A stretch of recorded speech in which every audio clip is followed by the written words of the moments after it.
التباس کی گہرائی میں لے جانے کے لیے کوہ سینا کے دامن میں لے جاتے ہیں، جہاں حضرت موسیٰ علیہ السلام اور ابلیس کے درمیان ایک مکالمہ ہوتا ہے، اور یہ مکالمہ ابلیس کے دعوے کی پوری نفسیات کو کھول کر رکھ دیتا ہے۔ تو حضرت موسیٰ علیہ السلام جو خود ایک جلیل و قدر نبی ہیں، ابلیس سے وہی سوال کرتے ہیں جو ہم سب کے ذہن میں ہے کہ تجھے آدم کو سجدہ کرنے سے کس چیز نے روکا؟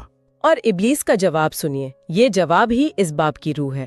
وہ کہتا ہے، ایک محبوب واحد کے میرے اعلان نے مجھے روکا۔ اگر میں سجدہ کر لیتا تو میں بھی تمہاری طرح ہو جاتا۔ تمہیں تو صرف ایک بار پہاڑ پر تجلی دیکھنے کو کہا تھا اور تم نے دیکھ لیا۔ میں نے تو ازل سے اسی کا مشاہدہ کیا ہے۔ مجھے ہزاروں بار بھی آدم کو سجدہ کرنے کو کہا جاتا، میں نہیں کرتا، کیونکہ میں اپنے اعلان، اپنی توحید کے ارادے پر قائم تھا۔ یہ تو یعنی وہ اپنی نافرمانی کو گناہ مان ہی نہیں رہا، بلکہ اسے توحید پر شدت سے قائم رہنے کی ایک دلیل کے طور پر پیش کر رہا ہے۔ گویا وہ کہہ رہا ہے کہ سجدے کا حکم دراصل ایک آزمائش تھی، حقیقی حکم نہیں تھا۔ بالکل، اس کا دعویٰ ہے کہ اس نے غیر اللہ کے آگے جھکنے سے توحید کی حفاظت کی ہے۔ یہی وہ التباس ہے، یہی وہ ابہام ہے جسے سمجھنا بہت مشکل ہے۔ صحیح۔ حلاج کے نزدیک ابلیس کی توحید نفی اور انکار پر مبنی ہے، یعنی تیرے سوا کسی کو نہیں۔ یہ توحید اسے غیر اللہ کی نفی تک تو لے گئی، مگر اللہ کے اس بات اور اس کے حکم کی تعمیل تک نہ پہنچا سکی۔ اس کا مطلب یہ ہوا کہ ابلیس کی محبت ایک ایسی ضدی محبت تھی جو کہتی ہے میں صرف تم سے محبت کرتا ہوں اور اس لیے تمہارا کوئی ایسا حکم نہیں مانوں گا جو مجھے کسی اور کی طرف متوجہ کرے، جبکہ نبی کریم صلی اللہ علیہ وآلہ وسلم کی محبت کہتی ہے چونکہ میں تم سے محبت کرتا ہوں اس لیے تمہارا ہر حکم میرے لیے محبوب ہے، چاہے وہ مجھے کہیں بھی لے جائے۔ بالکل یہی فرق ہے۔ ابلیس کی توحید عاشق کو محبوب سے جدا کر دیتی ہے، کیونکہ وہ عاشق کی میں پر قائم ہے۔ وہ کہتا ہے میرا دعویٰ، میری توحید، جبکہ حقیقی توحید وہ ہے جو عاشق کو محبوب کی رضا میں فنا کر دے، جہاں عاشق کی اپنی کوئی مرضی باقی ہی نہ رہے ہے۔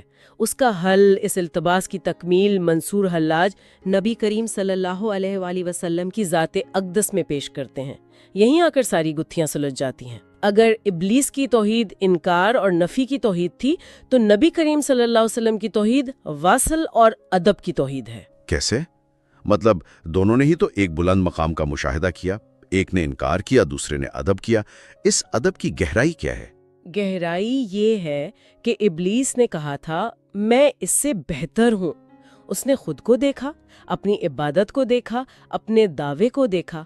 اس کی نظر اپنی ذات پر اٹک گئی۔ نبی کریم صلی اللہ علیہ وآلہ وسلم نے بھی ذات کی ذات کا مشاہدہ کیا، مگر آپ صلی اللہ علیہ وآلہ وسلم کی انسانیت فنا نہیں ہوئی بلکہ کامل ہوئی۔ آپ صلی اللہ علیہ وآلہ وسلم نے اپنی ذات کو نہیں دیکھا، صرف اسی ذات کو دیکھا جس نے دیکھنے کا حکم دیا تھا۔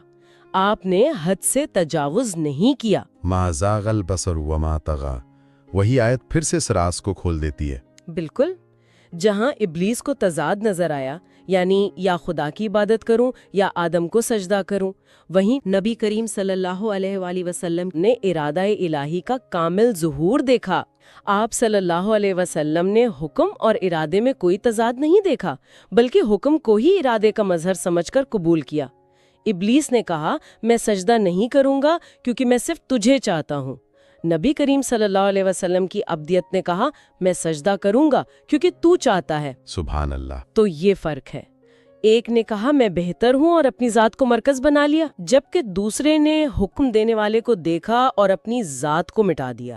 یہی حلاج کا نقطہ ہے۔ عقل کا التباس اور فہم کی جدوجہد دل کی بصیرت اور کامل سپردگی میں اپنا حل پا لیتی ہے۔ توحید کا حقیقی جوہر سرکشی پر مبنی دعویٰ نہیں، بلکہ محبت بھرے ادب کے ساتھ الہی مرضی کو مکمل طور پر قبول کر لینا ہے۔ تو ابلیس عقل اور دعوے میں قید رہا، جبکہ نبی کریم صلی اللہ علیہ وسلم نے ادب اور محبت کے ساتھ سپردگی کی راہ دکھائی۔ اس طرح توحید اپنے کامل ترین روپ میں ظاہر ہوئی۔